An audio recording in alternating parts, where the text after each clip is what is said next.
Sa nakaraan ng ating video, ay tinanong nga ni Shu kung bakit umano nakatunganga pa din sila hanggang ngayon, gayon na din ang City General na dinala niya sa kanyang star chart upang magturo.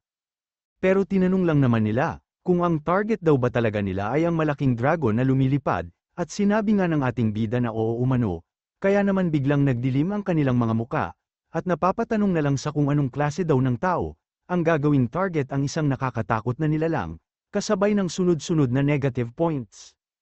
Pero ang di nila alam, ay natutuwa naman sa reaksyon nila ang ating bida, na sinabing hindi umano nila kailangang matakot, sabay sabi din siya na daw ang mag-demonstrate sa kanila, kung paano nila atakihin si Chaos, at kung paano nila gagamitin ang mga balista. Sunod ay agad nga niyang sinigawan si Chaos, at sinabing handa na umano ang kanyang hapunan, kaya naman mabilis na lumipad patungo sa ating bida si Chaos, habang nakabukas ang kanyang mga bibig at naglalaway pa, at sinabi nga din ni Shu, na ang target umano nila ay ang bibig mismo ni Chaos.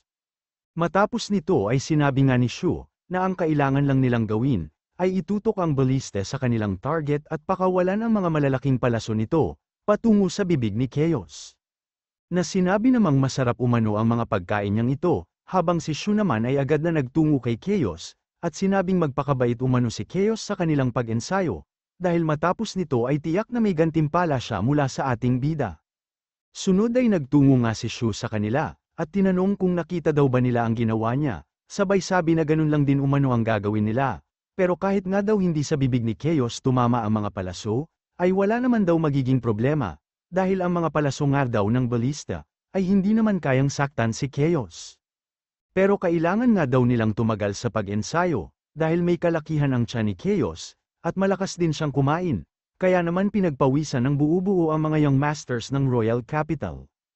At napapatanong na nga lang din sila sa kanilang sarili, kung anong pamamaraan daw kaya ang ginawa ng hari o ng ating bida, upang ang isang mabangis na nilalang, ay mapaamo niya ng tulad sa mga hayop na inaalagaan, sabay sabi na hindi na daw ito kakayanin ng utak nila, dahil sumasakit na nga daw ang kanilang mga ulo, at pakiramdam nila ay tumatalino sila. Habang ang ating bida naman ay masyado ang tuwa, habang tinitignan ang mga negative points na pumapasok sa kanyang system, at naisip na win-win-win situation umano ito, dahil nakapag-ensayo na ang mga bago niyang sundalo, napakain pa nila si Chaos, at higit sa lahat ay naka-earn siya ng negative points. Samantala, sa Northern Capital naman sa North State, sa Celestial Palace ni Qingkung na habang tahimik na nakaupo, ay bigla siyang napatanong kung bakit umano ito nagtungo sa kanya, at ang tinutukoy nga niya ay walang iba, kundi ang inner demon ni Lu Shen. At habang nasa Celestial Palace nga niya ang inner demon, ay sinabi nito na nagawa na umano niya ang parte niya, kaya naman oras na daw upang tuparin ng inner demon ang kanyang pangako. At ang tinutukoy nga ni Qingkung na hari ng mga satanas, ay ang pagbutas ng mga sundalo niyang satanas, sa harang ng tubig sa Royal Capital, upang unti-unti o mapabilis ang pagkaubos ng tubig, sa paligid ng Royal Capital. At sinabi nga ng inner demon, na tulad umano ng kanyang pangako, ay tutulungan ng West State at East State si Qingkung, pag gumawa siya ng hakbang laban sa Royal Capital sa loob ng 3 araw.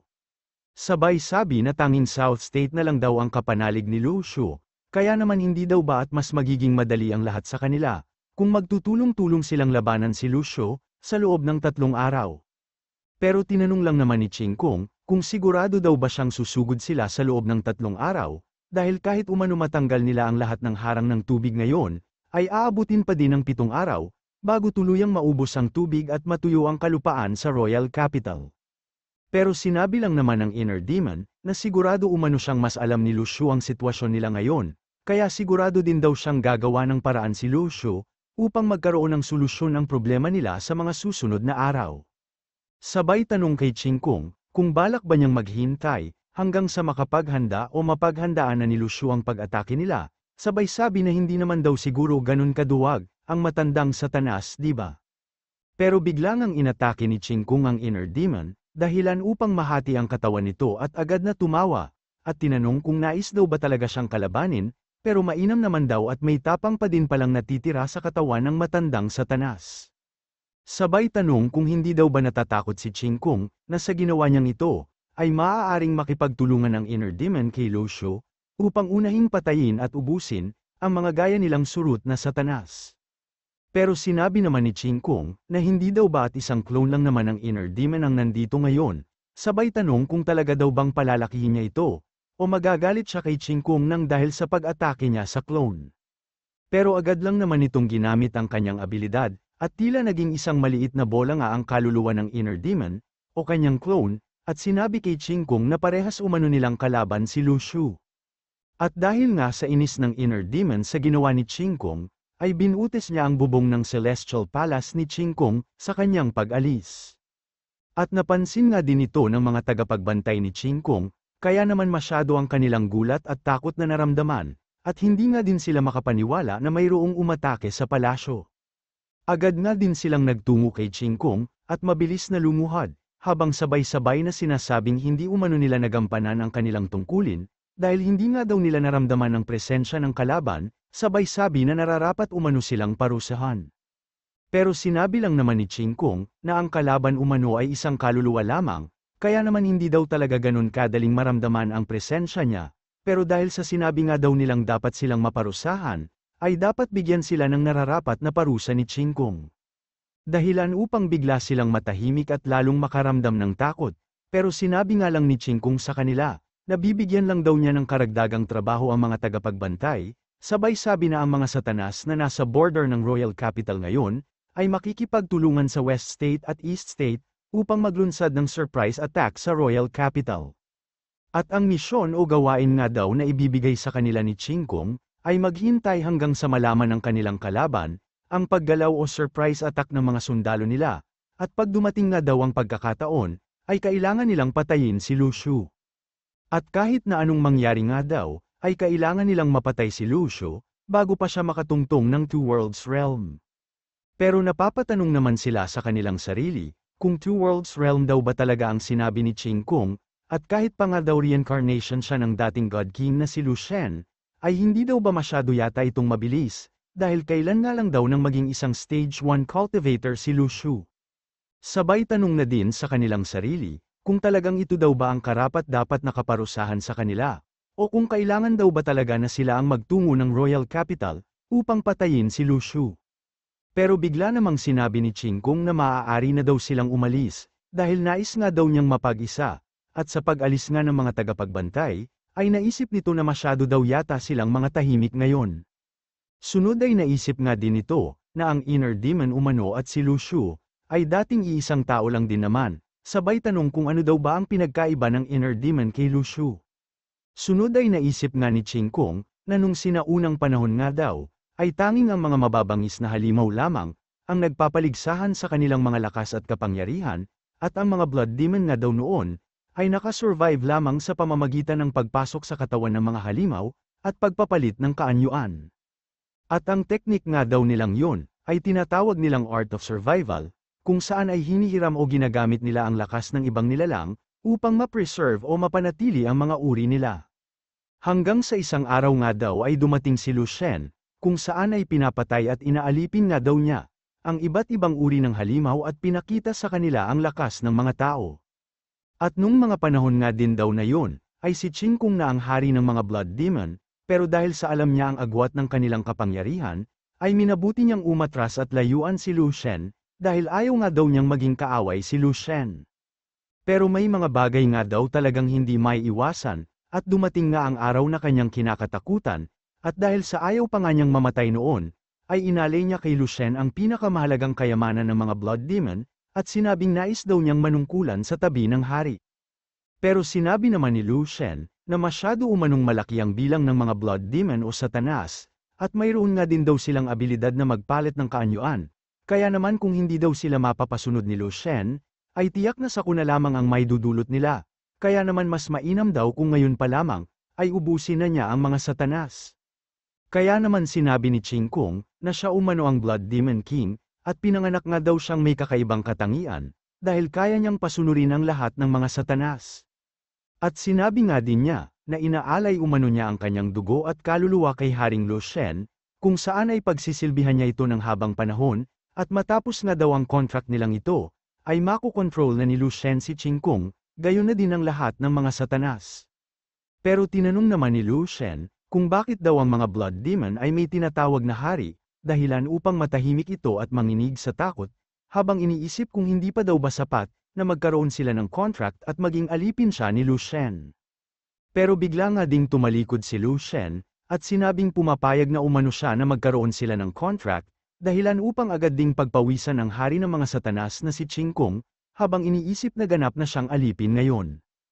At matapos nga daw nun, ay siya mismo ang inutusan ni Lu Shen, upang personal na selyuhan ang kanyang mga kauri sa blood pool.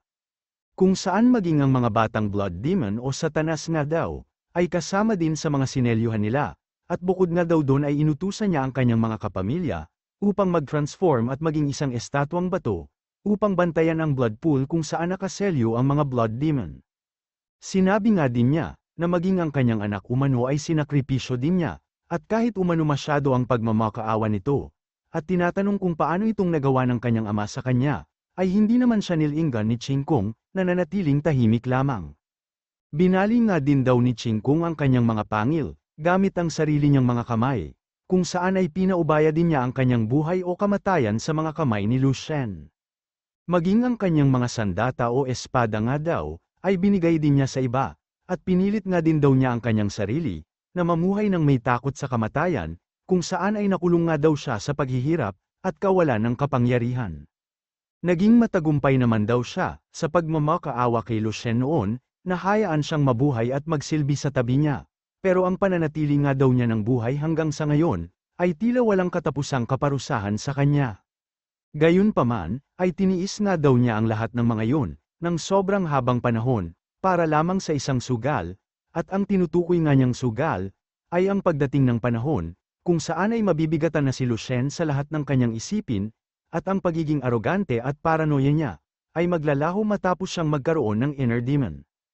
At pag dumating na nga daw ang panahon na yun, ay malamang sa pipiliin ni Lu Shen na magkaroon ng tagapagmana, o muling ma-reincarnate, at siguradong magiging maingat nga daw siya sa kanyang pagpaplano, upang mapabilis ang pagbalik ng kanyang kapangyarihan. At ang digmaan nga daw ang landas na maaari niyang tahakin, dahil ito ang pinakamabilis na paraan upang siya ay makilala, at magkaroon ng kapangyarihan at impluensya. At dahil nga daw sa reputasyon ng mga blood demon o satanas, na uhaw sa dugo, ay tiyak na uubusin niya ang mga blood demon, at sasabihin sa mga tao na ginagawa o gagawin lamang niya ito, upang maglaho na ang kasamaan at mga satanas sa universe. At dahil nga daw doon, ay sumugal din siya noon, na hindi talaga pinaniniwalaan ni Lu Shen ang kanyang katapatan, kung saan ay sumugal din daw siya, na matapos mamatay si Lu Shen ay haayaan siya, na maging mapusok at magdulot ng kaguluhan dito sa universe.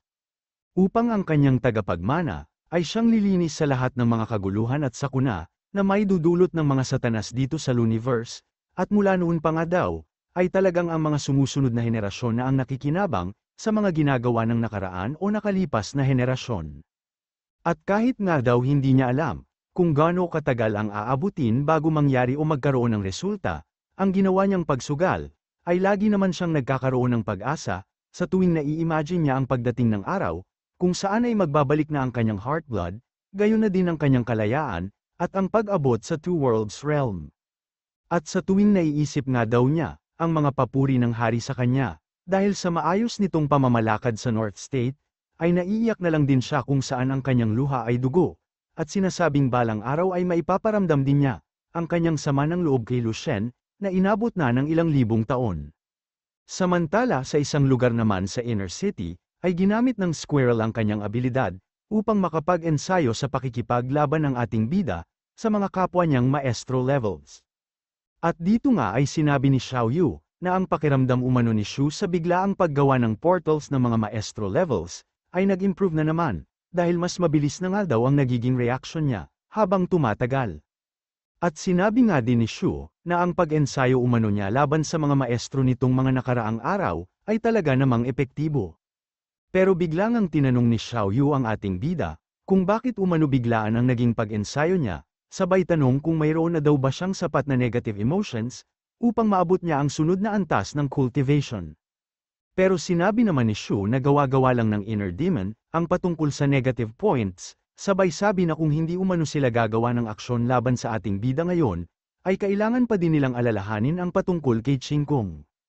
Bukod doon, ay malamang sa hindi nga daw alam ni Qing Kong, kung gaano ang pagnanais ng Inner Demon, na makuha ang star chart mula sa ating bida, upang maabot niya ang God King Realm o Divine King Realm. Pero matapos nga daw silang magkita-kita dito sa Royal Capital kalaunan, at dahil na din sa magiging kakaibang pagkilos ng Inner Demon at ni Yu Fuyao, ay tiyak na magkakaroon ng haka-haka si Ching Kong, patungkol sa pagnanais ng Inner Demon na makuha ang star chart, at maabot ang Divine King Realm. Sabay sabi na isang tabi na daw muna nila ang patungkol doon, at tinanong kung ang mga sundalo daw ba nila, ay kasalukuyan ding nag-ensayo sa loob ng Dream Realm, at kung kamusta na umano ang mga trainings nila. At sinabi nga ni Xiao Yu na sa tingin umano niya, ay mas nauunawaan na nila ang patungkol sa mga satanas ngayon.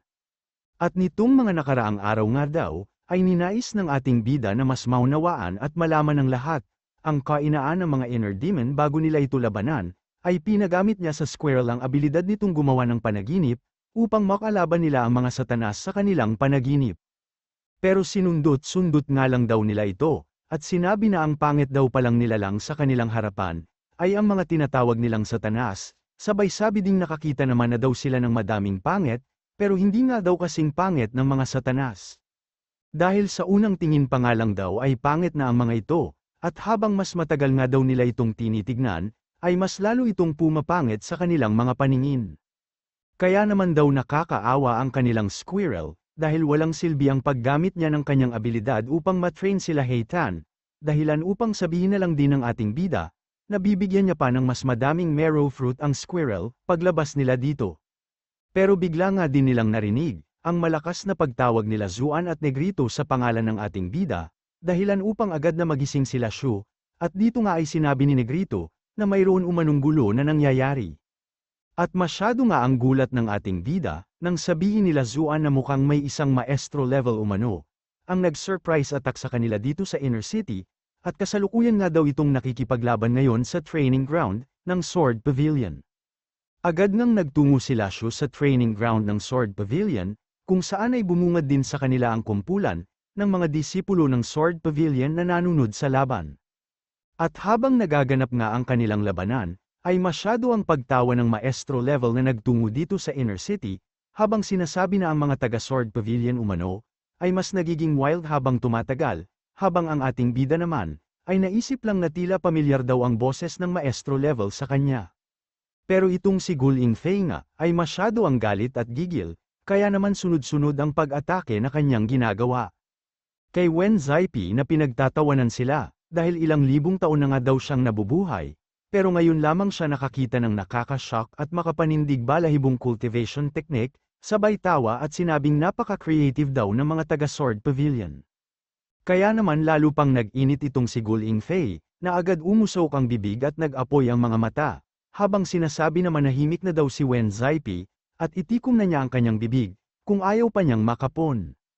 Pero agad nga din siyang tumakbo habang tumatawa ng malakas, at sinabing wag na daw mahiya si Gul Ingfei, dahil pinupuri nga daw niya ang kanilang cultivation technique, pero bigla ngang lumabas ang mga pangil ni Gul Ingfei, at sinabi na hindi umano siya maniniwala sa sinasabi ni Wen Zaipi, kahit pa maging isang multo na lamang siya. Habang ang ating bida naman ay napabuntong hininga na lamang, dahil ang maestro level daw palang sinasabi nila Zuan sa kanya, ay walang iba kundi si Wen Zaipi, na mukhang maayos naman daw ang pakikitungo sa Sword Pavilion, di ba?